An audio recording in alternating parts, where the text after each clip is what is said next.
were following it for some time. It was driving very, very slowly, but then when they turned on their lights and sirens, speeds picked up a little bit. Where are we? That's the big question right now. We're heading into the Venice area. That's going to be Lincoln Boulevard down there, and we've been following it since basically south of the LAX area. And now he's actually doing the falling into place here, following the traffic rules. Earlier on, we saw him running red lights about 40 miles an hour. That's definitely not a good thing to see. But you can see other vehicles right there, probably hearing those lights and sirens, getting over to the right. That's what they're supposed to do. But that suspect continues just to kind of drive along, trying to ignore that the officers are behind him.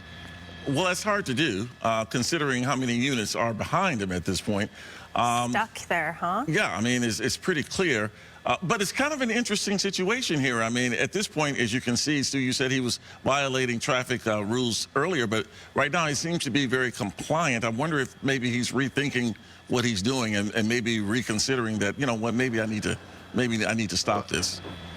Well, we can only hope. That's the only thing I can say about that, Tony. We always just want to see these things come to an end peacefully. Right now, though, it does seem like none of the other cars are moving. I'm not sure if they're actually still waiting for the light. You know, there we go. The light's just turning. It seems like whenever you need to go, those lights seem to take forever, and it even happening during this pursuit.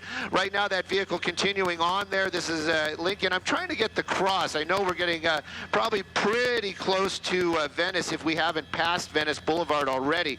Law enforcement, that's going to be the Sheriff's Department. Now, it actually started in the Lenox division of the Sheriff's Department, and they actually told Marina Del Rey, that's the area that's in here, that they were coming. But you know what? If we're in Venice right now, it's going to be LAPD's jurisdiction. Don't know if they're going to get involved. This light taking forever. Look at this. We're just sitting here waiting and waiting and waiting. And the Sheriff's Department, they actually have the road block down there. I wonder if that's the reason why they're not letting the cars. They just don't know what to do. Drivers are probably doing well, should I go? Should I not go? What's going on here? But I don't think they're doing that to do anything to try to stop this vehicle. Maybe spike strips, maybe, but probably more in the lines of they're just trying to keep the public safe. But a number of officers down there, actually, excuse me, deputies down there right now, and it's just kind of stopped and everybody's waiting. Don't know why they're not just kind of trying to block him. And there we go. Now the cars are starting to move finally. We'll see what happens as he makes his way through Venice. There might be a possibility of spike strips. We'll see here in just a moment. Well, there they are. There's no... Oh, no! Oh, wow. Yes. Okay. That was a professional shot right there. That deputy probably going to get a little gold star by his name for sure.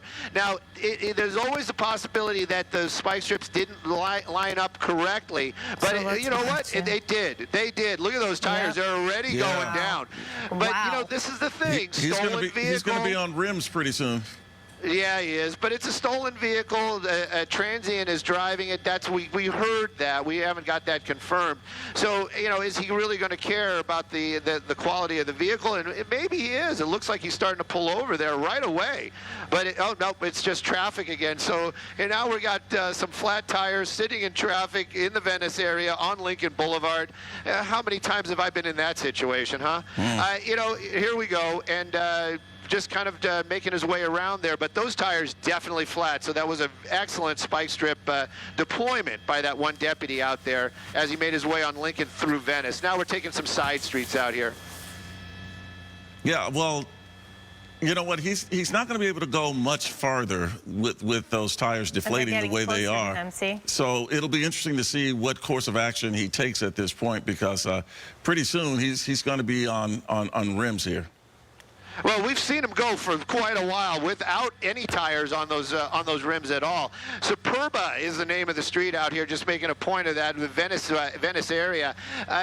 He's still making his way, driving along down there, 20 miles an hour or so, the Sheriff's Department right behind it. I learned that the deputies, or some of those deputies, actually are allowed to do those pit maneuvers now. The Sheriff's Department were very solid with the no pit maneuver, but now they changed those policies up. So I'm kind of wondering if if we're going to actually see that.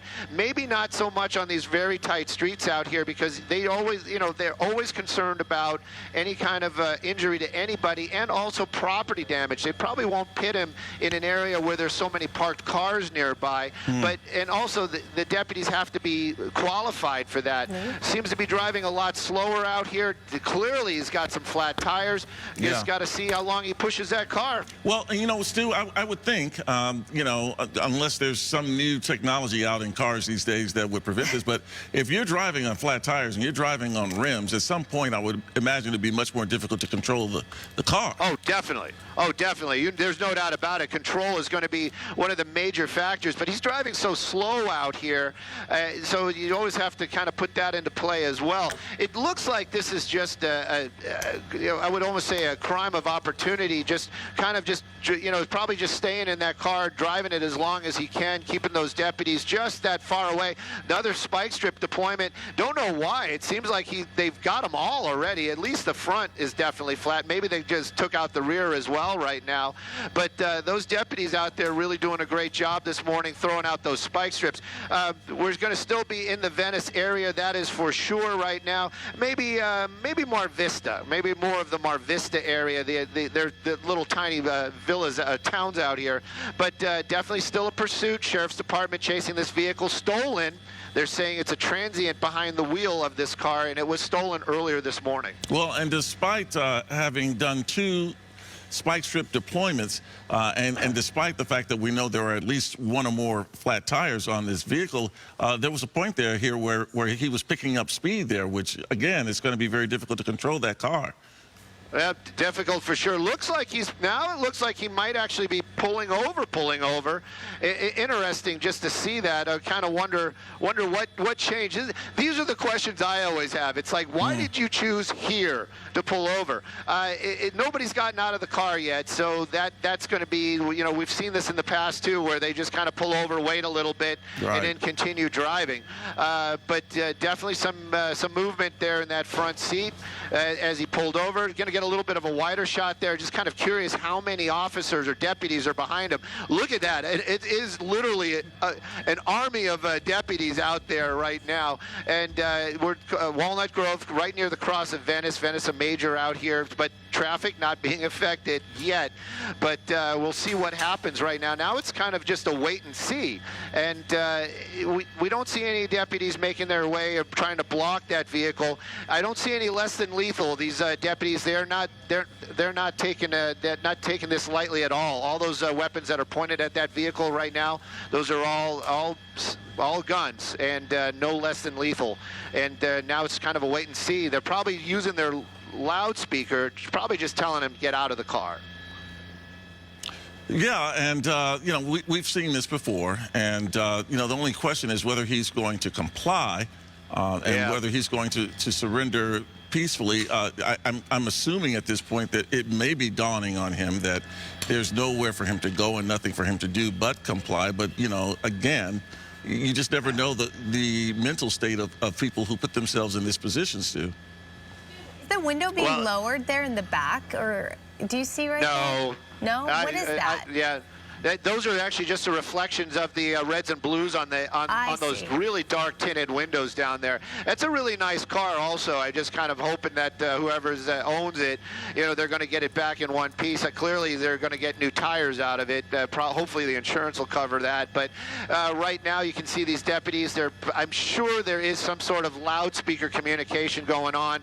But that person driving it right now just kind of biding their time.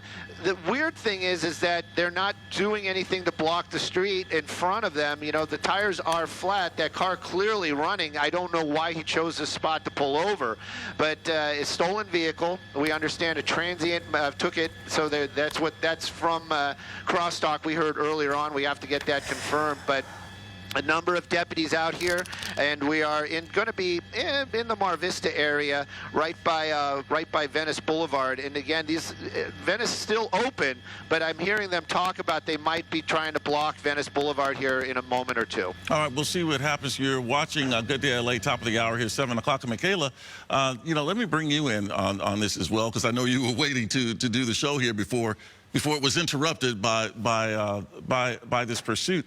You know, here in Los Angeles, we're used to this. We see this more often than we should. We do. What is unusual is that this is a transient that seems to have found an opportunity here, right? And that's what the report is. Tony, good morning to you, and Araxia and Stu. We're grateful to have you overhead. That's the concern, is that, you know, we don't know what the mindset of the person. We never do in these pursuits.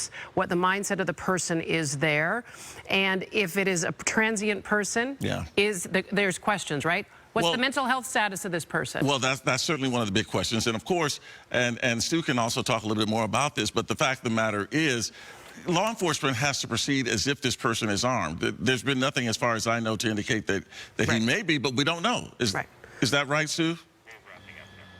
I think we're going to have to. I think Stu has to. I don't have to show. I think Stu has to refuel. I think they're going to have to head back to refuel. Very important. Again, we don't know. They have to operate as if they are, and that's why, if any of you are watching and thinking this seems like an incredible turnout of law enforcement for a transient that's stolen a vehicle, it's because it's a public safety issue. They have to act as though there could be somebody armed inside. We'll watch the culmination of that and report back as best we can. Good morning. Hi. Welcome to Good Day LA, everybody. It is 7:03. Our state of California is nearing a grim milestone. Nearly 1 million coronavirus infections since the pandemic began. Researchers at Johns Hopkins say the number of confirmed cases stood at 995,000 as of yesterday. California would then become the second state after Texas to hit 1 million cases. So let's talk more about the latest COVID surge and what local health officials are doing to stop it. Let's turn to Gigi Graciette. She's live at a testing site in Woodland Hills this morning. You were talking about the numbers and the new increased testing yesterday out at Dodger Stadium. It's a grim reminder of how serious this pandemic is. Michaela, good morning. Good morning, everyone. We've been monitoring the COVID-19 situation not only here in Los Angeles, but around the world. And the news is grim as countries, states, Europe, India now